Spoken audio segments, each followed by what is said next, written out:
Briobiontes. Especies pioneras. El bosque mesófilo de montaña es considerado un relicto de la flora del Neógeno. Actualmente, esta comunidad vegetal ocupa menos del 1% del territorio nacional, alberga la mayor riqueza de plantas vasculares en comparación con otros bosques. Aproximadamente el 10% de las especies vasculares registradas para México se encuentran en esta comunidad.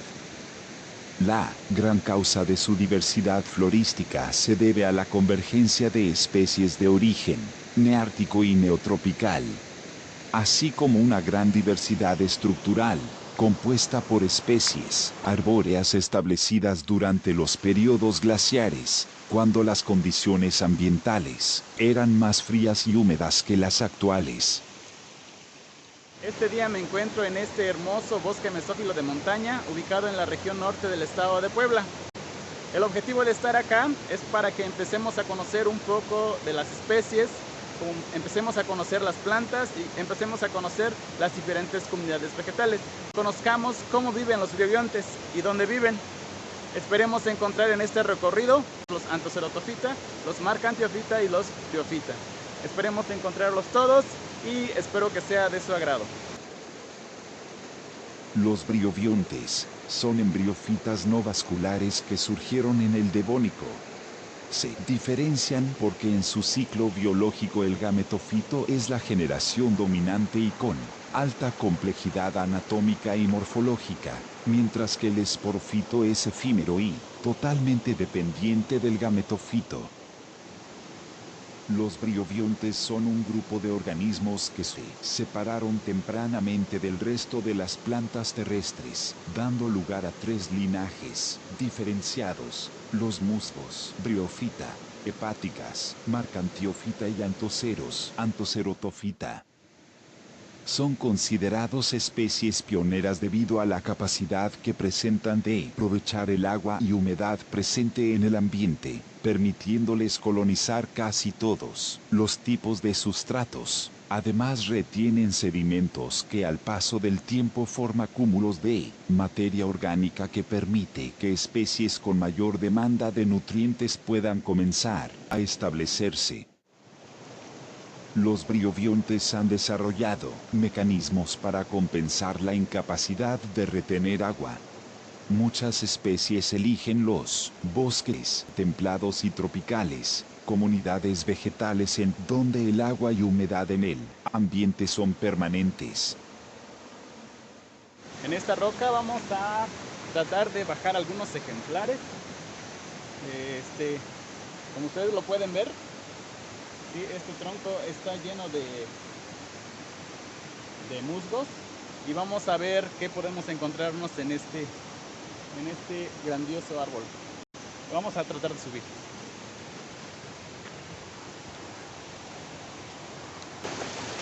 ¿Sí? Aquí empezamos a ver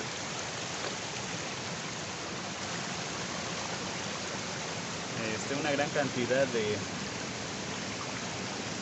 de briobiontes.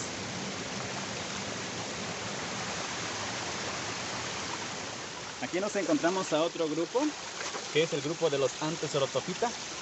Aquí empezamos a ver al gametofito, que es un gametofito de tipo taloso.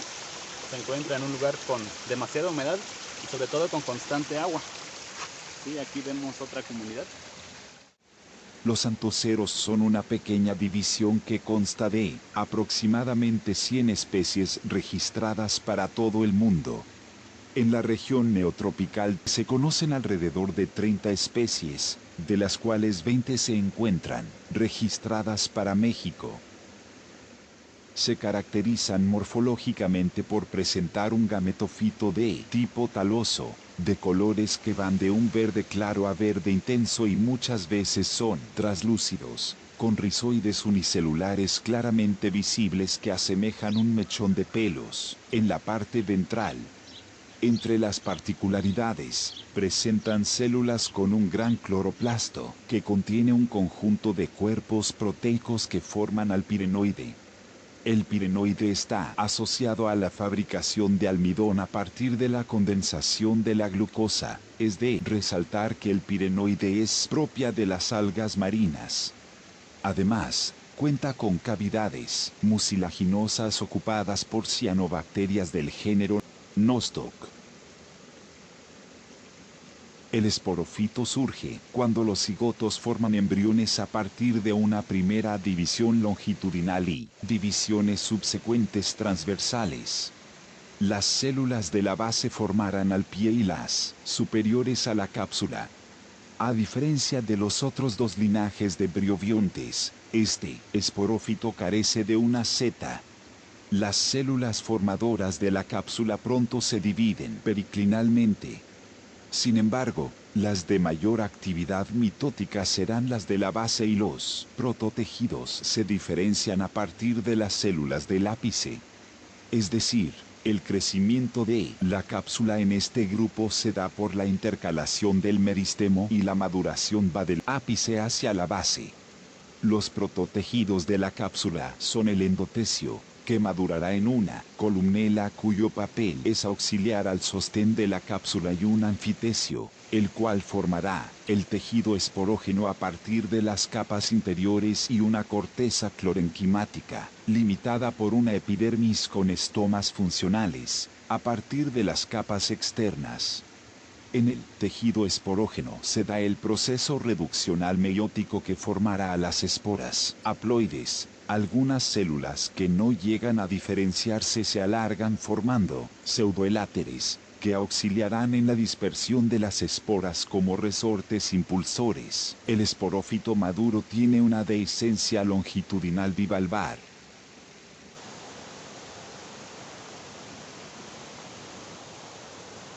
Las especies de la división marcantiófita presentan registros a nivel mundial que va de los 9.000 a 10.000 especies.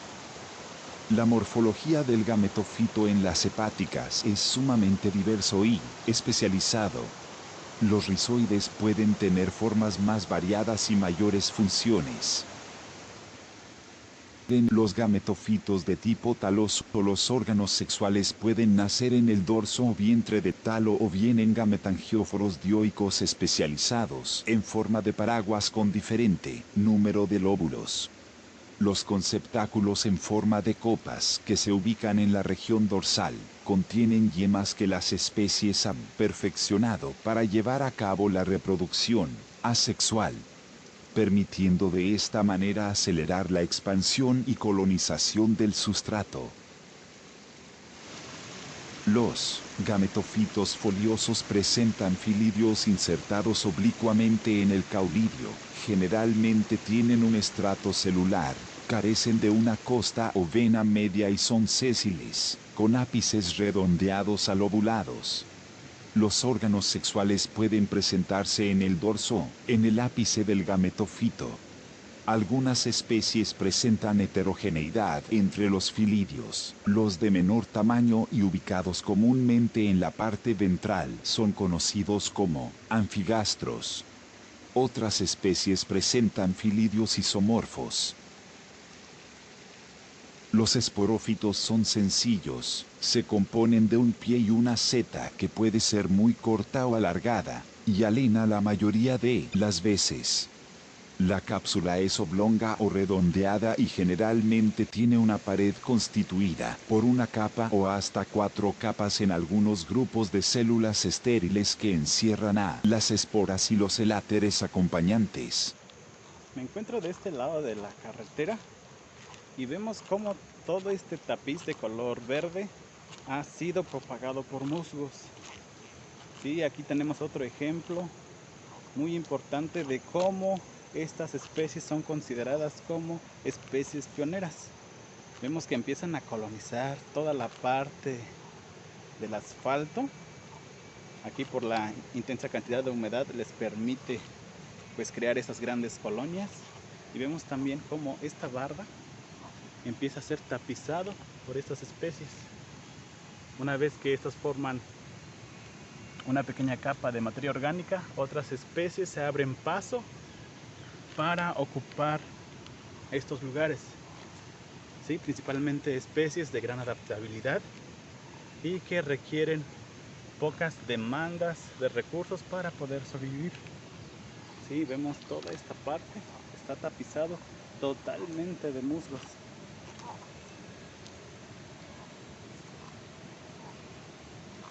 Vemos como en las contraesquinas empezamos a ver especies herbáceas de ya un poquito más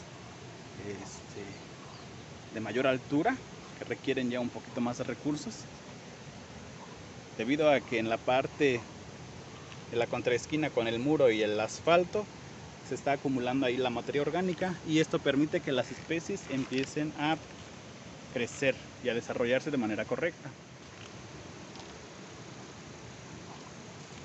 Aquí vemos como la cantidad de musgos es mucho mayor, y también la presencia de especies vegetales superiores pues se encuentran a manifestarse en mayor proporción.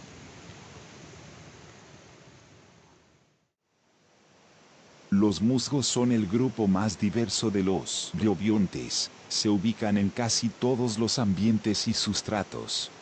Consta de 10.000 especies registradas a nivel mundial. Aproximadamente 2.600 especies se encuentran en la región neotropical del continente y 890 especies para México. Los musgos se diferencian de los otros dos grupos de briobiontes porque la fase gametofítica está constituida por dos subfases: la subfase protonémica y gametófora. En la subfase protonémica las esporas son las estructuras de dispersión de la célula producto de la meiosis. Llevan la información genética combinada de los progenitores.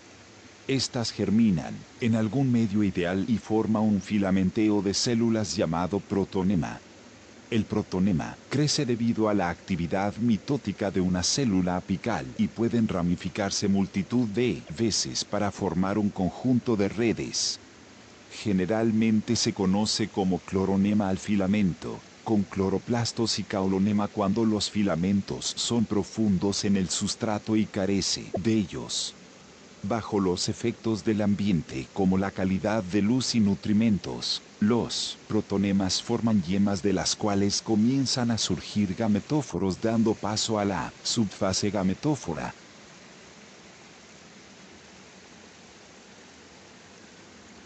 La subfase gametófora se caracteriza porque presenta únicamente gametofito folioso. En esta división no existe el gametofito de tipo taloso.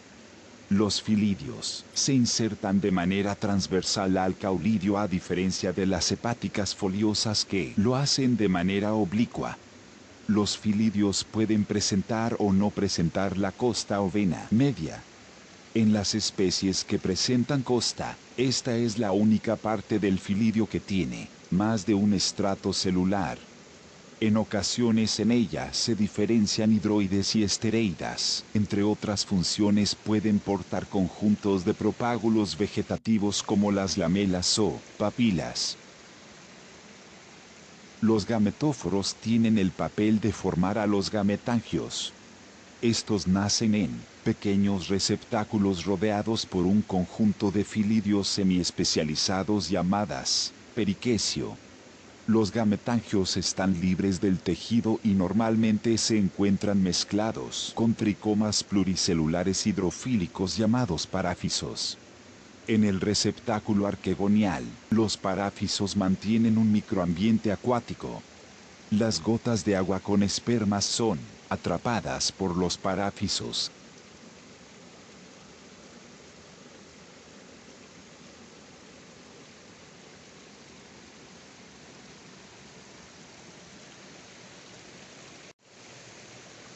El cigoto 2N o primera célula del esporófito tiene su primera división transversal y forma, por divisiones mitóticas, un embrión de tipo exoscópico, donde las hileras de células apicales formarán a la seta y la cápsula y el conglomerado de células basales al pie. El pie permite un anclaje y paso de metabolitos de la planta gametófora al nuevo esporófito. La hilera superior de células del embrión formará a la cápsula, mientras que la actividad de las células inferiores permitirá que la seta se forme. A su vez, el grupo o hilera de células apicales se dividen periclinalmente. El conjunto celular interior resultante formará al endotecio y con las células circunferenciales al anfitecio. El cuello del arquegonio quedará anclado a este meristemo de la cápsula y se convertirá en la caliptra en el esporófito joven. Del endotecio se desarrollará una columela y el tejido esporógeno. Del anfitecio la urna, la pared de la cápsula y una hipófisis con clorénquima y estomas epidérmicas. En los musgos priópsidos la cápsula se eleva por medio de la elongación de la seta. La cápsula es operculada y bajo las células del anillo suelen tener un peristomio formado de dientes higroscópicos. El mecanismo de liberación de las esporas se da cuando la apófisis hidrata de tal manera que ejerce una enorme presión en la urna de la cápsula. Es entonces cuando el opérculo se abre a través de las células del anillo y las esporas salen disparadas. Subsecuentemente, los movimientos higrostáticos de los dientes permiten continuar con el desalojo de las esporas. Entre los briófitos más complejos, se encuentran las especies del género Polytrichum, ya que estos presentan células especializadas que cumplen un primitivo papel de conducción, dándoles a vez soporte y rigidez, lo que les permite alcanzar más altura que otras especies, convirtiéndolos en los gigantes de este mundo.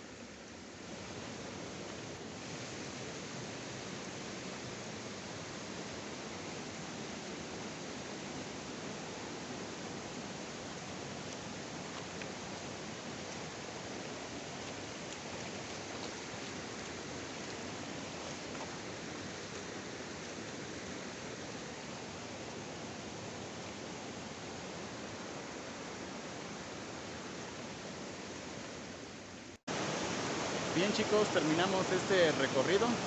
Espero que les haya gustado, que hayan aprendido y sobre todo que hayan podido conocer un poquito más acerca de los bioidiomas. Espero que este pequeño recorrido haya sido de su agrado y nos vemos en un próximo tema, esperando poder hacer algo similar con los pteridobiontes. Hasta la próxima.